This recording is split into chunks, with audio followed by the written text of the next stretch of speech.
Halo guys, negeri seribu kuil ini emang selalu berhasil manjain mata kita. Dari pemandangan gunung-gunung yang menjulang tinggi sampai budaya unik yang penuh warna. Di negeri penuh pesona ini, para wanita Nepal menjalani hidup di tengah benturan antara tradisi kuno dan arus modern yang makin kencang. Dari keseharian mereka yang masih kental sama adat, sampai perjuangan keras demi nyari kesetaraan di masyarakat yang masih patriarki banget. Para wanita Nepal ini nggak cuma jago ngurus rumah atau ikut ritual-ritual adat, tapi juga makin banyak yang sukses di berbagai bidang termasuk pendidikan dan bisnis. Gimana nggak keren? Coba. Walaupun di satu sisi masih ada tradisi Chhaupadi yang kontroversial di mana cewek-cewek harus tinggal di gubuk terpisah waktu menstruasi,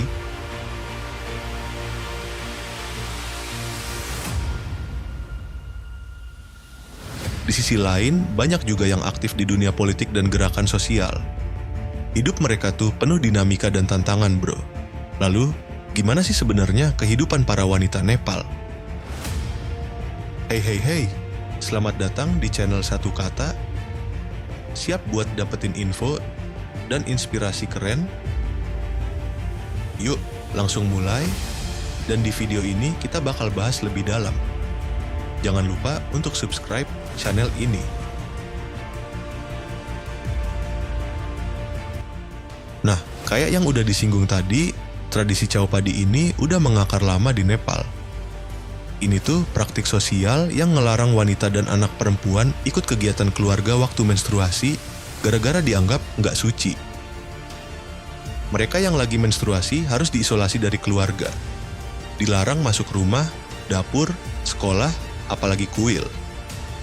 Nggak boleh juga nyentuh anggota keluarga, terutama yang cowok.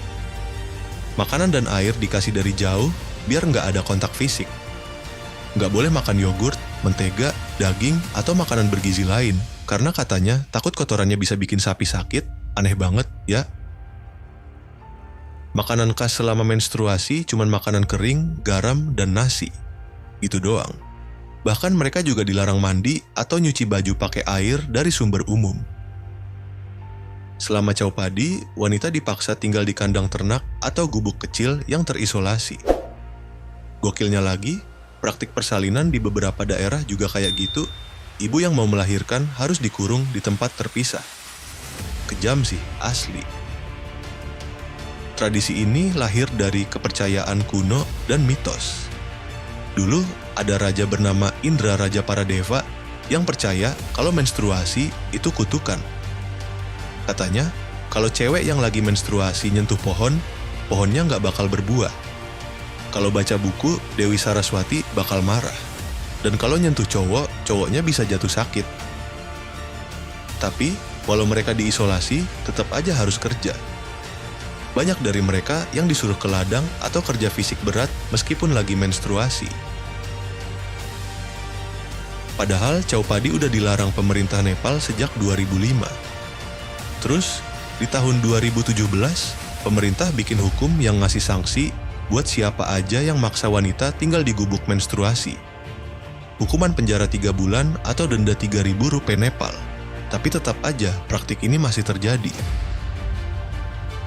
Salah satu kasus tragis terjadi tahun 2023, ada remaja cewek umur 16 tahun, Anita Chan, yang meninggal gara-gara digigit ular waktu tidur di gubuk menstruasi. Miris banget, bro. Tapi nggak semua soal menstruasi di Nepal itu kelam. Ada juga tradisi bernama Rishi Panchami, sebuah festival pembersihan diri khusus buat wanita. Di hari itu, para wanita mandi di sungai bareng-bareng, tanpa malu meski dilihat lawan jenis. Mandi ini dipercaya bisa membersihkan diri dari dosa-dosa yang mungkin terjadi selama siklus menstruasi. Jadi, dari dikurung sampai dimandikan, hidup wanita Nepal penuh dengan tarik ulur antara budaya lama dan zaman modern. Tapi satu hal yang pasti, mereka kuat, tangguh, dan terus berjuang. Setelah mandi suci tadi, biasanya para wanita juga melakukan ibadah khusus buat menghormati para Rishi Panchami, sosok yang dipercaya punya pengetahuan spiritual tingkat dewa. Mereka nyajiin persembahan kayak makanan dan bunga. Nggak cuman itu, wanita juga berpuasa, ikut ritual-ritual tertentu, termasuk nyembah tanaman suci bernama Tulsi dan baca cerita dari kitab suci Hindu. Jadi nggak sekadar bersih-bersih badan, tapi juga bersih-bersih hati dan pikiran. Festival ini jadi momen penting buat mereka introspeksi spiritual, sekaligus ajang kumpul komunitas. Semua orang bareng-bareng merayakan kebersamaan dan kekuatan perempuan. Biasanya festival ini dirayain di hari kelima setelah Tej, festival wanita lainnya yang juga populer di Nepal dan sebagian India Utara. Tapi, terlepas dari semua tradisi dan ritual itu, peran perempuan Nepal di masyarakat tuh beneran krusial, bro. Mereka aktif banget dalam dunia pertanian dan bisnis. Semua sambil tetap ngurus rumah dan anak-anak. Di masyarakat agraris kayak Nepal, wanita-wanita terutama yang udah tua malah sering jadi komandan keluarga. Mereka pegang kendali atas sumber daya, nentuin keputusan penting soal tanam panen, bahkan ngatur pengeluaran dan alokasi anggaran dari hasil pertanian. Keren banget kan? Tapi ya tetap, hidup mereka kebanyakan masih berpusat di peran-peran tradisional. Mulai dari kerjaan rumah, nyari air, nyari pakan ternak, sampai kerja di ladang. Sayangnya, posisi sosial mereka masih sangat bergantung pada status ekonomi suami atau orang tua mereka. Akses ke pasar, layanan kesehatan, bahkan program pemerintah tuh masih terbatas buat perempuan. Kontribusi ekonomi mereka besar banget, tapi sering deh nggak dianggap karena dianggap udah sewajarnya. Padahal kalau dibandingin, upah mereka bisa 25% lebih rendah dari pria, walaupun kerjaan mereka lebih berat dan jam kerjanya lebih panjang, apalagi di daerah-daerah pedesaan. Nah, budaya unik lainnya yang mungkin bikin lo kaget, di beberapa daerah di Nepal ada praktik poliandri. Iya bro, bukan cowok yang punya banyak istri, tapi cewek yang punya banyak suami. Walaupun kedengarannya nggak biasa, poliandri ini sebenarnya adalah bentuk adaptasi terhadap kondisi geografis dan ekonomi yang keras di pegunungan Himalaya. Salah satu kelompok etnis yang terkenal dengan praktik ini adalah suku Sherpa dan suku-suku lainnya di wilayah pegunungan tinggi Nepal. Soalnya lahan pertanian di sana sempit banget dan sulit diakses.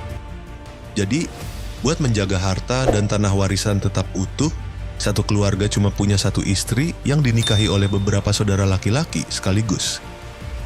Ini jadi cara untuk mengatur sumber daya lebih efisien dan ngurangin konflik internal dalam keluarga. Kerennya lagi, tanggung jawab ekonomi juga dibagi rata antar suami-suami itu.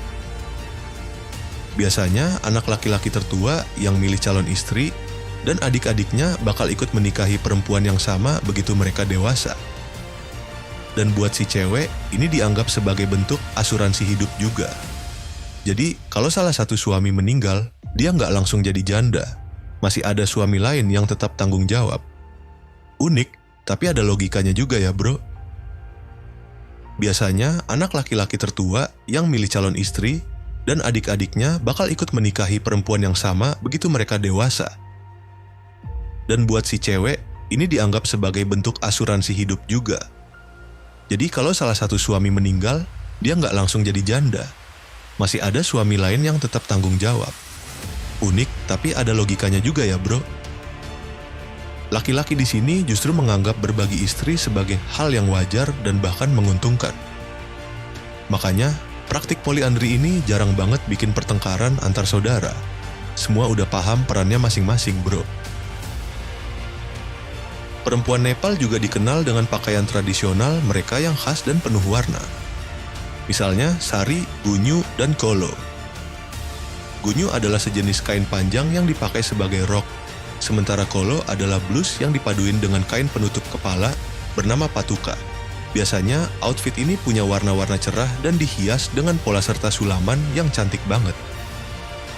Nah kalau sari, lu pasti udah familiar. Ini adalah selembar kain panjang yang dililitin di tubuh dengan cara tertentu, bikin siluet tubuh jadi elegan banget.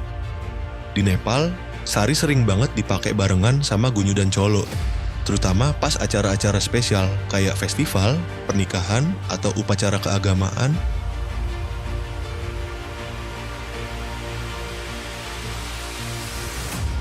Nah Bang Bro, Gimana pendapat kalian soal budaya dan kehidupan perempuan di Nepal? Yuk, tulis pendapat kalian di kolom komentar. Kita diskusi bareng di sana. Dan jangan lupa ya, kita juga udah bikin video lainnya yang ngebahas fakta-fakta unik dan menarik tentang Nepal. Cus tonton juga video itu biar makin nambah wawasan.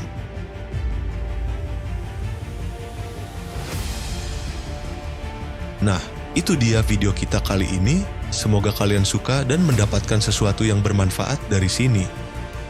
Thanks banget yang udah nonton sampai akhir. Cerita ini cuma buat hiburan doang, nggak ada maksud buat nyinggung siapapun. Kalau suka, jangan lupa kasih like, komen, terus subscribe, biar kita makin semangat bikin konten seru lainnya. Stay safe, stay happy, dan sampai jumpa di video berikutnya. Salam satu kata.